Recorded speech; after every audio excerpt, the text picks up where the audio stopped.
Alhamdulillah, nahmaduhu wa nasta'inuhu wa nastaghfiruh.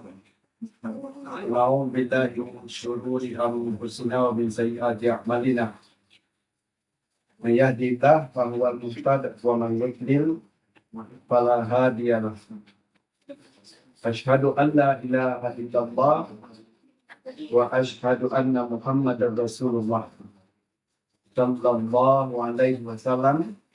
La nabiyya ba'da, amma ba'du. A'udzu billahi minasyaitonir rajim. Bismillahirrahmanirrahim. Ya ayyuhalladzina amanu taqullaha haqqa tuqatih wa la tamutunna illa wa antum muslimun. Para ustazah dan tidak semuanya, sama sekali kita panjatkan puji dan syukur kehadirat Allah Subhanahu wa taala. Alhamdulillah, maghrib ini kita kembali bertemu setelah libur lebih kurang 2 months.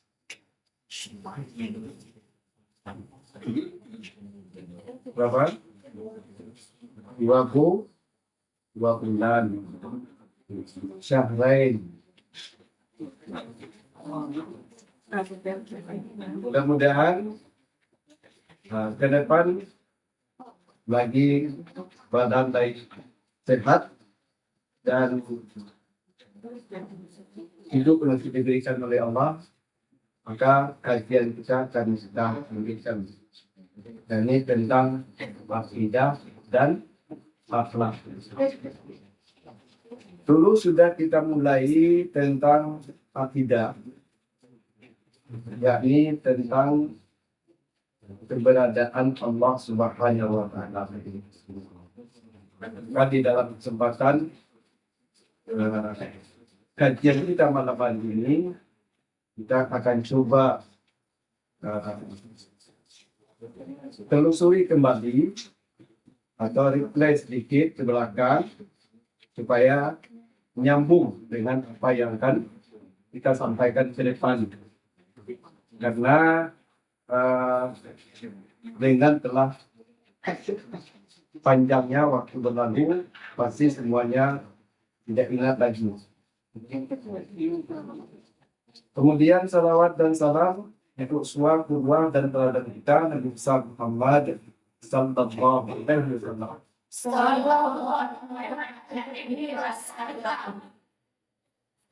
Bagaimana kita ketahui bahwa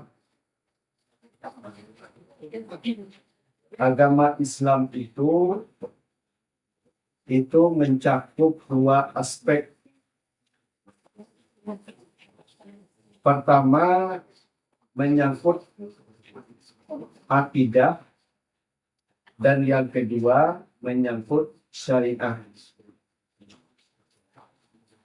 Kalau akidah itu terkait dengan keyakinan. Sementara kalau ibadah itu terkait dengan penyembahan. Dengan segala kewajiban-kewajiban yang telah ditetapkan oleh Allah Subhanahu wa taala dan Rasulullah sallallahu alaihi wasallam.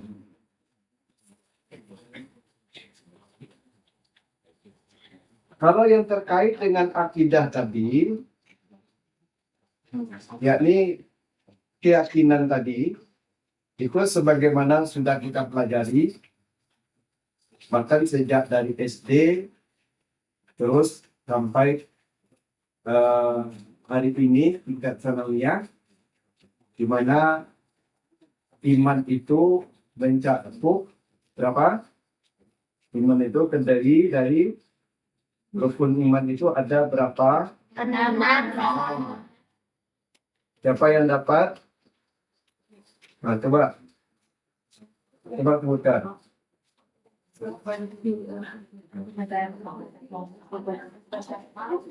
kita kepada Allah itu baik dari orang Islam seorang dari Islam anjing kalau selain Allah bisa mencoba masih pada Islam bisa berjaya kalau sejarah Ya, benar. Ya, itu seperti kalau di dalam apa namanya? Kalau di dalam hadis itu dapat ditemukan di hadis kedua urutan hadis arba'in. Ya, jadi 40. Itu adanya di hadis yang kedua. Zaman bila ketika Rasulullah ditanya oleh malaikat, "Ma huwal iman?" Maka Rasulullah menjawab ketika itu, iman itu adalah untuk minabillah wa malaikatihi wa kutubihi wa rusulihi wal yaumil akhir wa tu'minu bil qadri khairihi wa syarrihi. Itu yang diberikan oleh Rasulullah sebagai jawaban pertanyaan dari malaikat tadi. Kalau terkait dengan ayat, itu bisa dilihat di dalam surat Al-Baqarah di ayat yang ke 77. Ayat terkait dengan iman itu. Di ayat yang ke 77. Nah, kemudian kita lanjut menjelaskan sedikit tentang masalah iman kepada Allah. Iman kepada Allah itu meliputi, iman kepada Allah itu meliputi, pertama adalah tentang adanya Allah.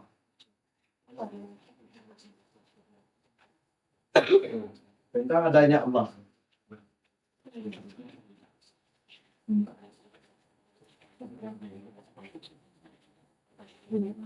Tentang adanya Allah ini bisa diketahui melalui 4 jalan. Bisa diketahui melalui 4 jalan atau melalui 4 jalur.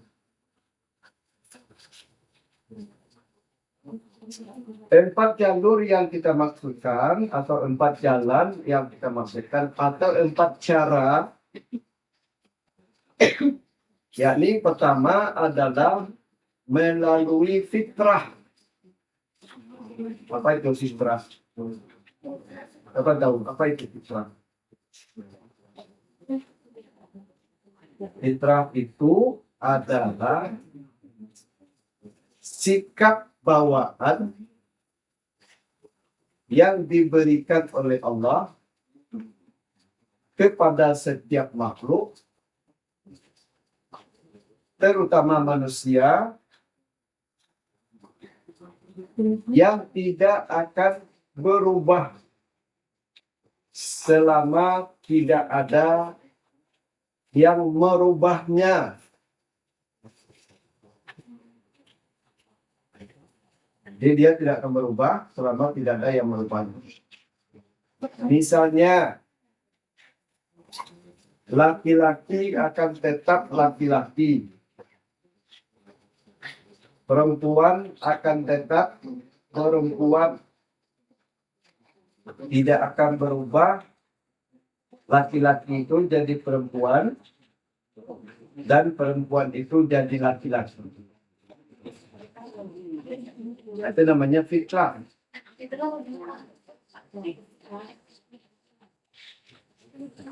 Nah, walaupun ada orang yang berusaha untuk merubahnya, tapi tetap saja tidak akan utuh perubahan itu terjadi. Adakah orang yang merubah bentuknya dari laki-laki menjadi perempuan? Atau orang yang merubah wajahnya, bentuknya dari perempuan menjadi laki-laki? Ada. Tapi bisakah perubahan itu terjadi secara keseluruhan? Ya. Ya. Contohnya, siapa dulu yang pernah apa namanya operasi plastik ya, tapi operasi kelamin.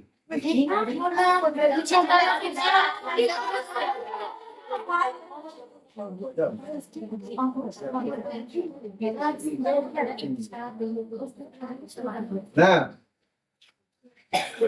kalau dari segi tampilan barangkali bisa, sekedar hanya dari tampilan. Tapi yang laki-laki menjadi perempuan akan bisa melahirkan, itu tidak akan pernah bisa dilakukan. Ya, tidak akan pernah bisa dilakukan. Nah, itu namanya fitrah. Ya, jadi fitrah itu sesuatu yang sudah seperti itu atau sudah dari sononya diciptakan oleh Allah Subhanahu wa taala, maka dia tidak akan pernah bisa berubah dengan sendirinya. Akan diusahakan pun dia tidak akan bisa berubah. Sekarang kan banyak orang berusaha berusaha laki-laki jadi perempuan, perempuan jadi laki-laki, atau laki-laki tetap jadi laki-laki, yang satu lagi laki-laki mau jadi perempuan. Itulah yang terjadi hari ini. Ada orang kawin sejenis, ya, satu berperan sebagai perempuan padahal dia laki-laki, yang satu lagi berperan sebagai laki-laki sebagai suami. Jadi orang sekarang ini sudah lebih blow on dari kambing, sudah lebih blow on dari sapi, dari kerbau. Karena setahu kita tidak ada kambing itu yang jantan kawin dengan yang jantan. Ya, yang jantan itu pasti kawinnya dengan yang betina. Demikian juga yang lain. Ayam kah, sapi kah, kerbau kah, onta kah, dan apa saja. Tidak pernah. Tapi justru hari ini manusia yang melakukan seperti itu. Maka tidak heran kalau Allah mengatakan summa radadnahu. Lalu aku jadikan manusia yang tadinya mulia menjadi serendah-rendah makhluk. Kalau di dalam ayat lain dikatakan lebih rendah lagi, ya, daripada makhluk. Seperti yang kita katakan tadi, makhluk saja tahu dia kalau dia jantan akan dia cari yang betina. Kalau yang betina akan dia cari yang jantan. Berarti kita yang tidak tahu lagi laki-laki mana, perempuan mana, berarti lebih rendah, lebih berokon, tadi omong daripada luar. Itu namanya fitrah, ya. Jadi akal manusia itu sejak dulu akan mengakui bahwa dirinya itu adalah diciptakan, ya. Siapa yang menciptakan? Itulah yang disebut dengan Allah, ya. Itu namanya fitrah, ya. Kemudian yang kedua, adanya Allah itu bisa diketahui lewat akal. Ya. Bisa diketahui lewat akal. Jadi akal sehat manusia akan mengakui bahwa setiap yang ada pasti ada yang mengadakan. Ya, setiap yang ada pasti ada yang mengadakan. Karena tidak mungkin menurut akal sehat sesuatu itu ada tapi tidak ada yang mengadakan. Misalnya kalau kita melihat mobil, tahu-tahu sudah terletak saja di di koridor depan itu. Lalu ketika ditanya, ada yang ditanya, ini mobil siapa? Tidak tahu. Yang membawa ke sini tidak tahu. Mobil itu sudah ada jalan, sudah ada saja dari tadi. Maka kita akan mengatakan tidak mungkin, mustahil, ya, kalau mobil ini ada tapi tidak ada yang membawanya ke sini. Itu namanya analisa akal sehat. Tapi ada juga orang yang mengatakan saya tidak ada ayah, tidak ada ibu, kok jadi ada saya? Itu orangnya sehat, tidak sehat. Mengakui ayahnya tidak ada, ibunya tidak ada, ya, ini orang itu tidak sehat. Ya, orang yang kejadian, ya, orang jadi kejadian itu biasanya di tempat yang gelap. Pergi langsung ke belakang itu mungkin ada di belakang. Ya, di semak-semak di mungkin ada. Mungkin, ya, artinya apa? Tidak mungkin ada sesuatu tanpa ada yang belum ada. Pada seluruh, ya, seorang anak bertanya kepada ayahnya, ayah, saya ini siapa yang menjadikan? Itu seluruh anak. Kata ayahnya,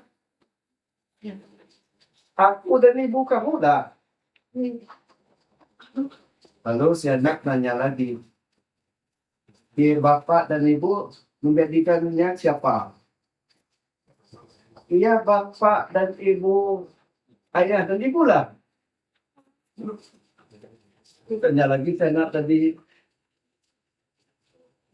ayah dan ibu bapak itu yang menjadikannya siapa?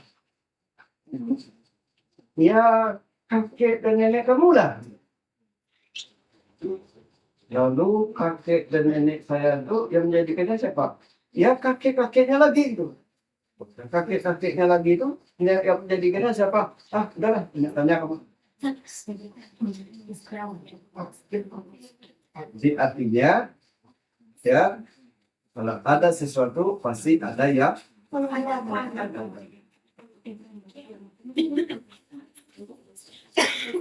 Nabi Isa ibunya ada,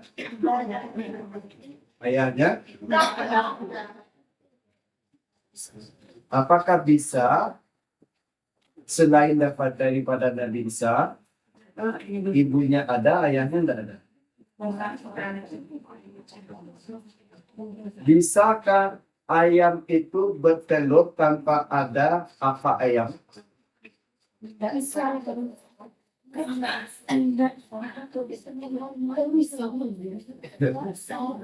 Bisakah ayam itu bertelur kalau tidak ada yang jantan?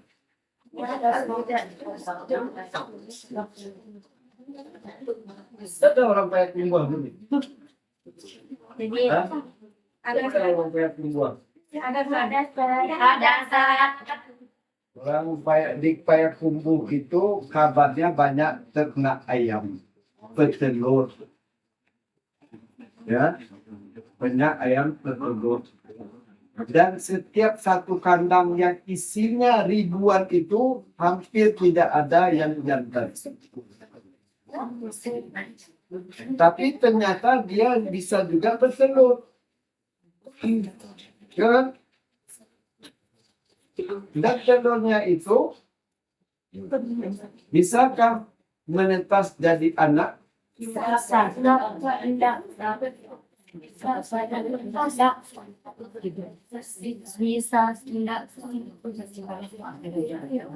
Di dalam kajian-kajiannya mengatakan telur ayam bila adanya itu tanpa ada yang datang, maka dia tidak akan bisa menetas. Jadi cukuplah dia itu sekedar untuk dikonsumsi ketika jadi telur saja. Karena dia tidak akan bisa jadi ayam. Katanya seperti itu. Wallahu a'lam. Ya, itu namanya mengetahui Allah itu lewat akal. Ya, lewat akal. Ada lagi apa namanya? Cerita seorang beberapa anak remaja seusia antum lah barangkali itu lagi ngomong-ngomong tentang Tuhan. Ketika dia ngomong-ngomong tentang Tuhan itu datanglah seorang profesor, ya, profesor ateis. Profesor itu ateis. Itu apa? Orang yang tidak percaya dengan adanya Tuhan. Lalu profesor ini ketika mendengar cerita remaja tadi lagi sedang berbicara tentang Tuhan, jadi dia bertanya profesor tadi, "Hei, anak-anak, kamu percaya dengan Tuhan?"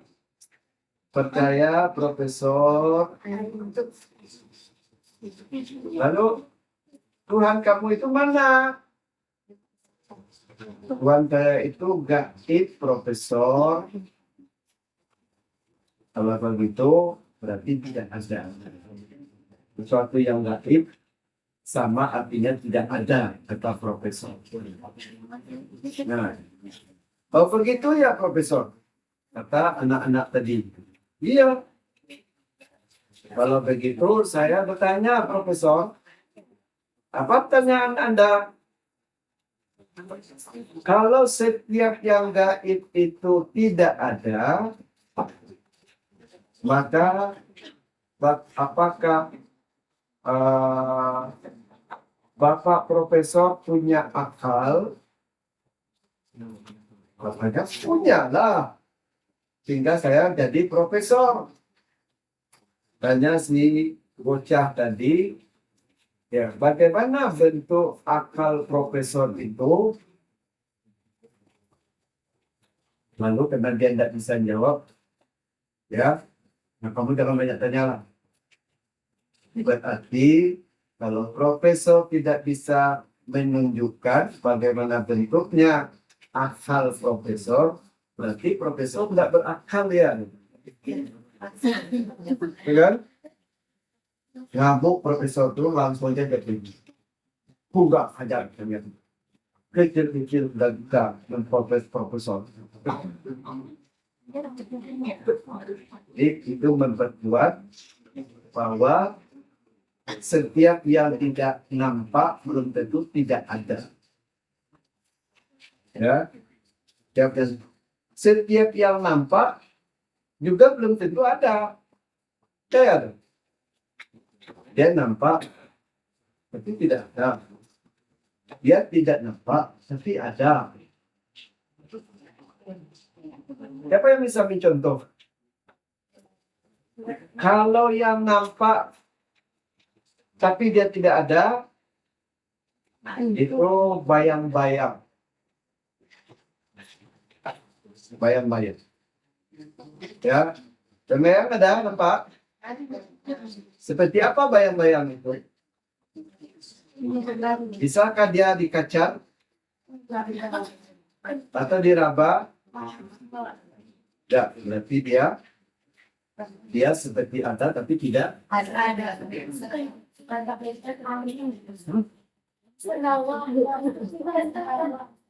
Sundawa.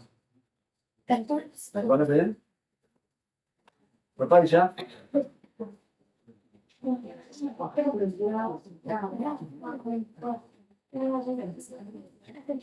Apalagi dari itu? Dia tidak ada. Dia ada tapi tidak ada, kan? Sekarang dia tidak ada tapi ada. Boleh, angin. Ya. Ya. Jadi kalau air ini ada tapi ada. Ya. Angin tidak ada. Dia enggak nampak, dia ada. Kalau tidak ada apa-apanya, tidak mungkin pohon itu akan bergoyang kalau tidak ada angin. Gitu kan? Ada juga ya terdengar tapi tidak ada. Baik.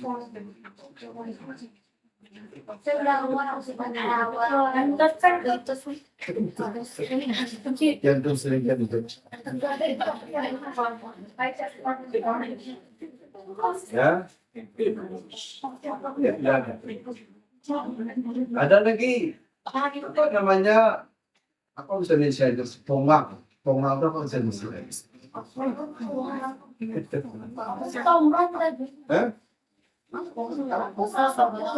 Ada kita ngomong terdengar tidak?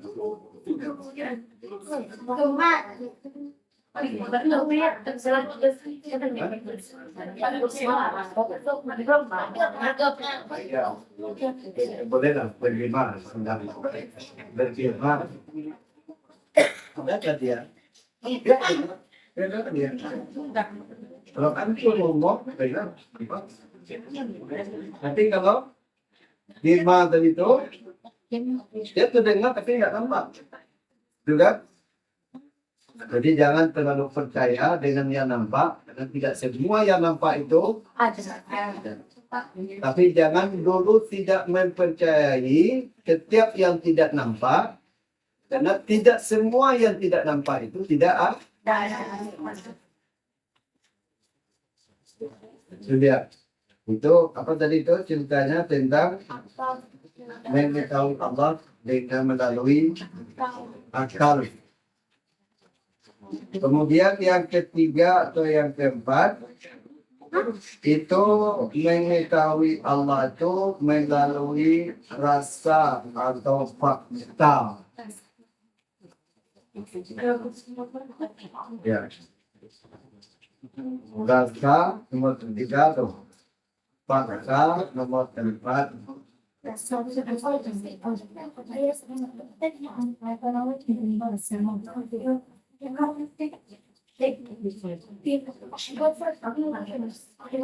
dan fakta. Rasa dan fakta.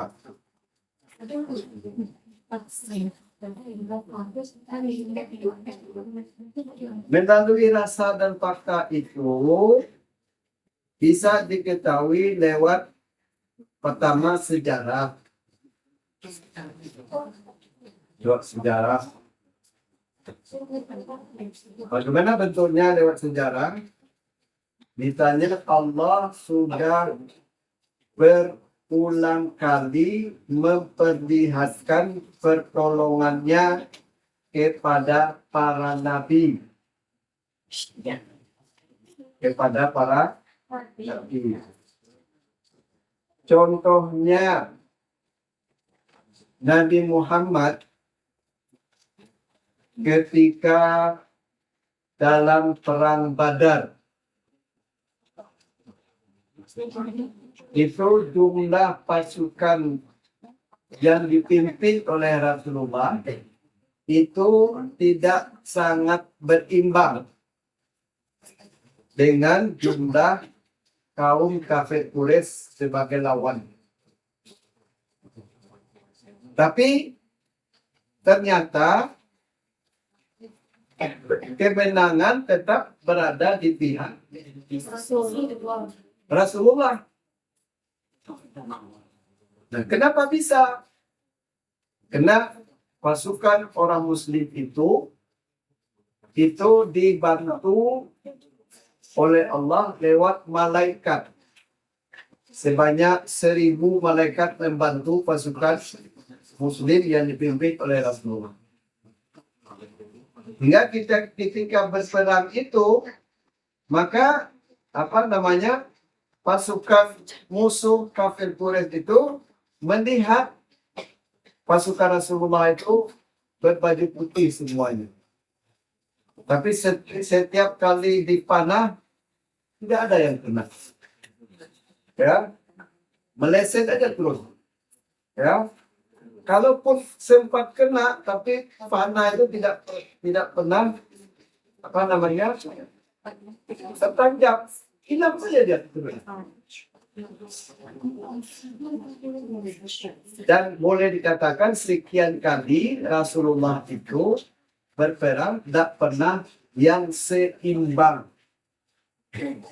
Walaupun dengan apalagi dengan padahal senjata orang mukmin itu yang dipimpin oleh Rasulullah itu juga tidak secanggih senjata yang dimiliki oleh musuh. Jadi kelebihan musuh itu ada dua. Pertama dari segi jumlah dia berlebih. Yang kedua dari segi perlengkapan dia juga berlebih. Tapi tidak pernah di dalam sejarah ada kaum kafir Quraisy yang menang dalam berperang dengan pasukan orang-orang Muslim. Baik yang dipimpin oleh Rasulullah maupun yang dipimpin oleh para khalifah setelah Islam. Kenapa itu bisa terjadi? Karena dibantu oleh Allah. Kenapa Allah membantu? Karena dia memang berperang jihad fi sabilillah. Itu dia. Ya. Itu banyak. Kemudian rasa dan fakta itu juga bisa diketahui lewat mukjizat. Lewat mukjizat. Berapa banyak mukjizat yang diciptakan oleh Allah? Ya, semuanya fungsi mukjizat itu sebagai apa? Mukjizat itu adalah untuk memperkuat kenabian dan kerasulan seseorang. Misalnya ketika Nabi Musa terjebak di pinggir Lautan Merah, lalu tidak bisa lagi mau kemana pergi. Ke depan itu jelas laut mati akibatnya. Ke depan musuh banyak mati juga akibatnya. Hingga ketika itu Nabi Musa meminta kepada Allah, ya Allah, apa yang bisa kami lakukan? Maka ketika itu Allah perintahkan kepada Nabi Musa untuk mengumpulkan tongkatnya ke laut tadi. Maka seketika terbentanglah jalan raya sebanyak 12 jalur. Masing-masing jalur itu dihambat oleh katakanlah sebesar bukit. Dari satu bukit ke jalan, bukit lagi jalan lagi, bukit lagi jalan lagi. Dan itu tidak akan pernah terjadi setelah itu. Jadi sifat mukjizat itu untuk ketahui hanya bisa terjadi sekali, tidak akan pernah ada mukjizat yang berulang yang sama. Betul. Ada lagi masih Nabi Musa juga, misalnya dia murid-murid pasukannya sudah kehausan. Lalu berdoa Nabi Musa, ya Allah, gimana ini? Kami sudah pada kehausan, air tidak ada. Kalau tidak dapat air kami dalam beberapa jam ke depan, maka kami akan mati. Maka kata Allah, kumpulkan tongkatmu ke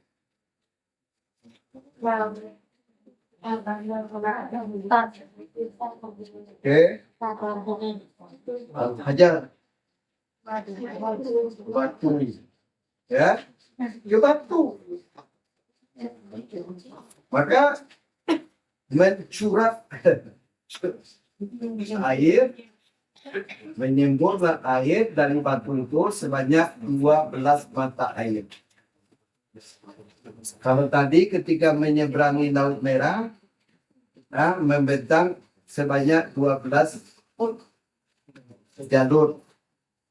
Kenapa 12? Karena suku-suku pasukan Nabi Musa itu terdiri dari 12 suku. Jadi suku A masuk jalur ini, suku B masuk jalur ini, suku C masuk jalur ini. Suku A minum air ini, suku B ini, suku C ini, dan sampai ke jalur. Dan itu sungguh banyak. Setiap nabi dan rasul pasti ada punya mukjizat untuk menguatkan kerasulannya, supaya tidak ada alasan bagi orang untuk tidak yakin kalau dia itu adalah rasul utusan Allah. Paham? Kalau sudah paham, dan tutup dengan teman-teman membaca Alhamdulillahi Rabbil Alamin. Subhanallahumma wa bihamdika asyhadu an la ilaha illa anta astaghfiruka wa atubu ilaik. Assalamualaikum warahmatullahi wabarakatuh. Waalaikumsalam warahmatullahi wabarakatuh.